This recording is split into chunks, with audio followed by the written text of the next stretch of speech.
नमस्कार दोस्तों, एक बार फिर स्वागत करते हैं आपके अपनी यूट्यूब चैनल ज्ञान संगम पर। दोस्तों, आज का हमारा टॉपिक है भारत के प्रमुख बंदरगाह।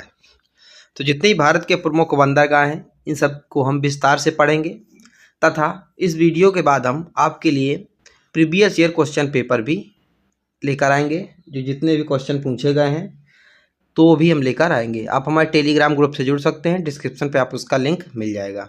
चलिए शुरू करते हैं बिना किसी देरी के। तो इस हमारा टॉपिक है भारत के प्रमुख बंदरगाह है।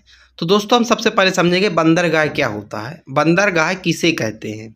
तो देखिए डिफिनीशन देखिए, किसी बड़े जल निकाय से जुड़ा हुआ एक ऐसा जल समूह होता है जहां जलयानों और नावों को बड़े जल निकास के खुले पानी से आश्रय मिलता है। यहाँ से लोग व सामान इन वाहनों से भूमि पर आ जा सकते हैं। देखिए जैसे हमारा रेलवे स्टेशन हो गया तो वहाँ क्या रेल आके खड़ी होती है, बस स्टेशन में क्या बस आके खड़ी होती हैं।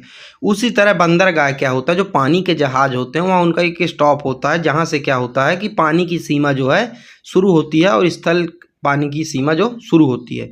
तो क्या होता है कि वहाँ से सामानों को क्या लाया तथा भेजा जा सकता है। तो ऐसा जो जगह होती है उसको क्या कहते हैं, बंदरगाह के नाम से जाना जाता है। ठीक है, देखिए भारत में 13 बड़े एवं 200 छोटे बंदरगाह हैं। देखिए आप यहाँ पे ये आपसे कह रहा है कि भारत में जो है 13 बड़े एवं 200 छोटे बंदरगाह हैं।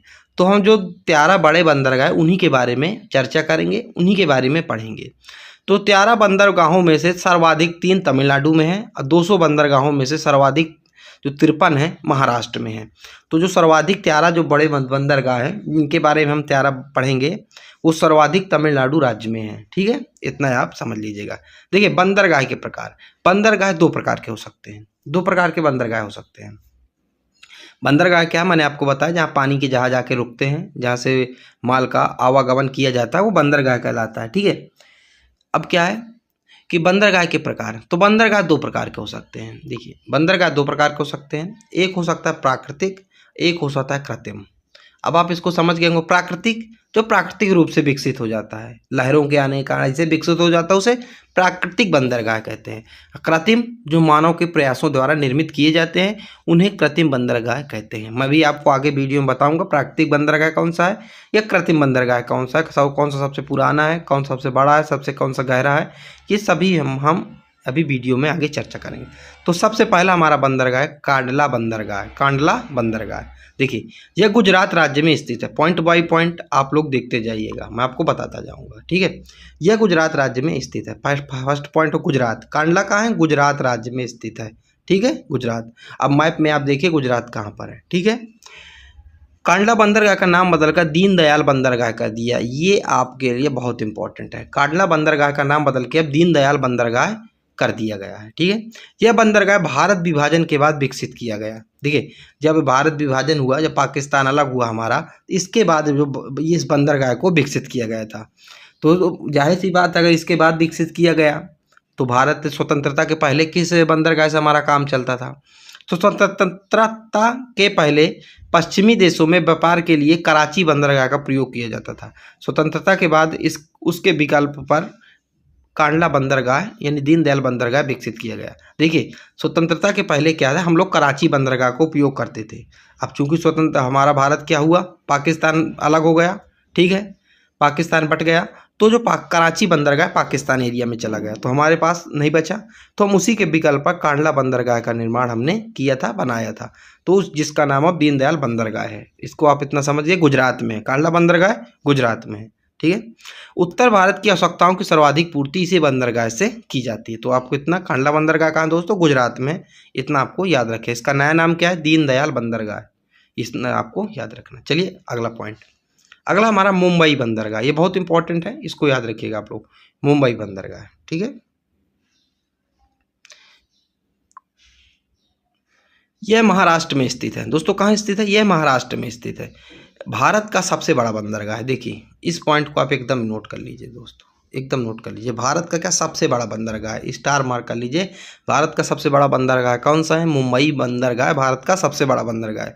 यह भारत का सबसे बड़ा बंदरगाह है। ये कहाँ स्थित है? महाराष्ट्र में स्थित है। सर्वाधिक व्यापार इसी बंदरगाह से होता है। इसी बंदरगाह से सर्वाधिक व्यापार होता है, यानी कि यह बंदरगाह हमेशा क्या रहता है? बिजी रहता है। इस बंदरगाह को भारत का प्रवेश द्वार भी कहा जाता है। इस बंदरगाह को भारत का प्रवेश द्वार भी कहा जाता है। तो ऐसे आपसे पूछे कि किस बंदरगाह को भारत का प्रवेश द्वार कहा जाता है, तो मुंबई बंदरगाह को। सबसे बड़ा बंदरगाह कौन सा है? मुंबई बंदरगाह। कहाँ स्थित है? महाराष्ट्र में स्थित है। इतना आपको याद होना चाहिए। अगला हमारा है, अगला है नहावा सेवा बंदरगाह। नहावा सेवा बंदरगाह ये महाराष्ट्र राज्य में स्थित है। ये भी कहाँ स्थित है? महाराष्ट्र राज्य में स्थित है। यह कृत्रिम बंदरगाह है। क्या दोस्तों? यह कृत्रिम बंदरगाह है। जिनमें मैं ये ना बताऊं कि कृत्रिम है तो आप लोग मान लीजिएगा प्राकृतिक है, ठीक है। तो ये कृत्रिम बंदरगाह, मैंने आपको बताया था ना, बंदरगाह दो प्रकार के हो सकते हैं, कृत्रिम तथा प्राकृतिक। कृत्रिम मतलब जो मानव के प्रयासों द्वारा बनाया गया, कृत्रिम जो अपने आप बने हो, ठीक है। तो ये कैसा है? कृत्रिम बंदरगाह। इसका अन्य नाम जवाहरलाल नेहरू बंदरगाह भी है। इसका अन्य नाम दोस्तों क्या है? जवाहरलाल नेहरू बंदरगाह भी इसका अन्य नाम है। मुंबई बंदरगाह के दबाव को कम करने के लिए इस बंदरगाह को बनाया गया था। मैंने भी मुंबई बंदरगाह आपको पढ़ाया था। इसमें मैंने क्या बताया था? सर्वाधिक व्यापार इसी बंदरगाह से होता है, तो मतलब ये बिजी रहता है। तो इसके वर्कलोड को, मुंबई बंदरगाह के वर्कलोड को कम करने के लिए नहावा सेवा बंदरगाह बनाया गया था, ठीक है, जिसका नाम जवाहरलाल नेहरू बंदरगाह भी है। इतना आपको समझ में आ गया होगा, ठीक है। आपको जहाँ पर भी समझ में आए आप वीडियो को थोड़ा पीछे करके जरूर देख लीजिएगा। मेरी कोशिश है कि आपको समझ में आ जाएगा और साथ में ही आप याद करते जाइए, ठीक है। मैंने आपको कौन कौन सा बताया, आप वीडियो पॉज कीजिए और दोबारा उसको याद कीजिए। कांडला बताया आपको मैंने, मुंबई बताया, नहावा सेवा बताया, आप इनको सबको याद कीजिए, ठीक है। अगला है मार्मागांव बंदरगाह। यह गोवा राज्य में स्थित है। कहाँ दोस्तों स्थित है? गोवा राज्य में स्थित है। यह बंदरगाह जुआरी नदी के मुहाने पर स्थित है। कि नदी के मुहाने पर स्थित है, जुआरी नदी के मुहाने पर स्थित है। ये समुद्र के तट पर स्थित नहीं है, नदी के मुहाने पर स्थित है। ईरान को लौह अयस्क का निर्यात इसी बंदरगाह से किया जाता है। तो आपको इतना याद रखना है कि मार्मागांव बंदरगाह कहाँ है? तो गोवा में है, ठीक है। गोवा की सीमा लगती है दोस्तों समुद्र से, ठीक है। अब आता है न्यू मंगलोर बंदरगाह। ये कर्नाटक राज्य में स्थित है। कहाँ स्थित है? कर्नाटक राज्य में स्थित है, ठीक है। अगला कोच्चि बंदरगाह, ये केरल, कोच्चि केरल। आप ट्रिक याद कर सकते हैं, कोच्चि का केरल, कोच्चि केरल, आप ऐसे याद कर सकते हैं।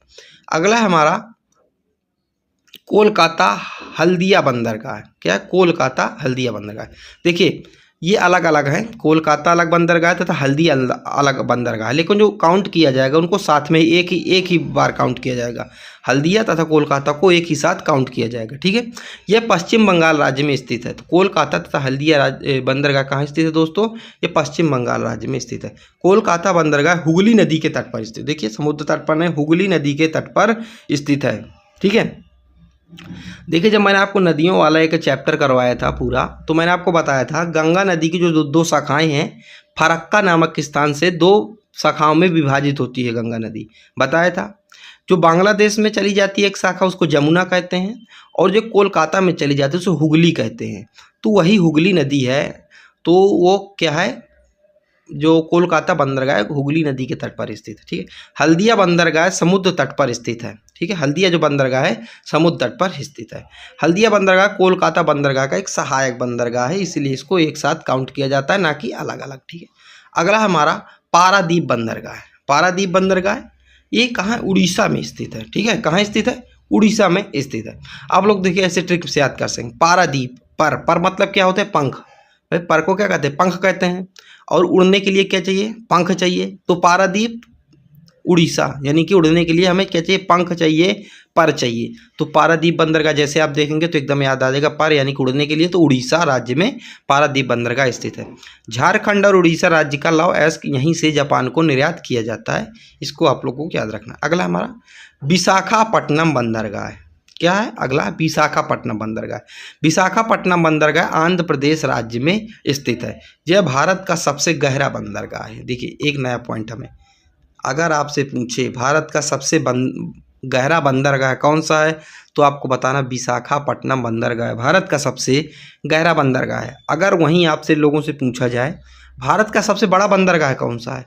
तो आपको बताना मुंबई बंदरगाह भारत का सबसे बड़ा बंदरगाह है, इसमें आपको कंफ्यूज नहीं होना है। इस बंदरगाह के निकट डॉल्फिन नोज नामक पहाड़ी होने के कारण तेज समुद्री हवाओं से सुरक्षित रहता है। तो ऐसा भी आप लोगों से पूछा जा सकता है कि डॉल्फिन नोज नामक जो पहाड़ी है किस बंदरगाह के समीप स्थित है? ये कौन सा बंदरगाह इसके समीप स्थित है? तो डॉल्फिन नोज जो विशाखापट्टनम बंदरगाह इसके समीप स्थित है। आप लोगों को इतना जरूर याद रखना है। दोस्तों आप पीडीएफ ले सकते हैं हमारे टेलीग्राम ग्रुप से जुड़कर, या फिर आप व्हाट्सएप पे, आपको डिस्क्रिप्शन पे व्हाट्सएप नंबर मिलेगा, आप वहाँ मैसेज करके भी पीडीएफ प्राप्त कर सकते हैं, कोई समस्या नहीं है। ठीक है, जैसा आपको लगे आप कर लीजिएगा। अब मैंने आपको अभी इस वीडियो को देखिए शुरू में क्या बताया था, वीडियो को शुरू में बताया था कि सर्वाधिक जो 3 बंदरगाह हैं वो कहाँ हैं? तमिलनाडु में। मैंने बताया था ना, तमिलनाडु में जो सर्वाधिक 3 बड़े बंदरगाह हैं कहाँ है? तमिलनाडु में। तो वही जो तमिलनाडु को जो प्रमुख बंदरगाह हैं उसी के बारे में हम पढ़ रहे हैं। देखिए तमिलनाडु के बंदरगाह है, कौन कौन से 3 बंदरगाह हैं? एन्नोर बंदरगाह, ये क्या है? कृत्रिम बंदरगाह है, कृत्रिम मानव प्रयासों के द्वारा बनाया गया है। ये चेन्नई बंदरगाह का एक सहायक बंदरगाह है। ठीक है, एन्नोर बंदरगाह है। अगला है चेन्नई बंदरगाह, एक कृत्रिम, ये भी कृत्रिम बंदरगाह। ये भारत का सबसे पुराना कृत्रिम बंदरगाह है। एक पॉइंट निकल कर आया, भारत का सबसे पुराना कृत्रिम बंदरगाह कौन सा है? तो चेन्नई बंदरगाह है। अगला हमारा तूतीकोरिन बंदरगाह है, इसे चिदम्बरनार बंदरगाह भी कहती है, मन्नार की खाड़ी में स्थित है। इतना आपको याद रखना है। तमिलनाडु के 3 बड़े बंदरगाह हैं, एन्नौर, चेन्नई या तूतीकोरिन, इतना आपको जरूर याद रखना है।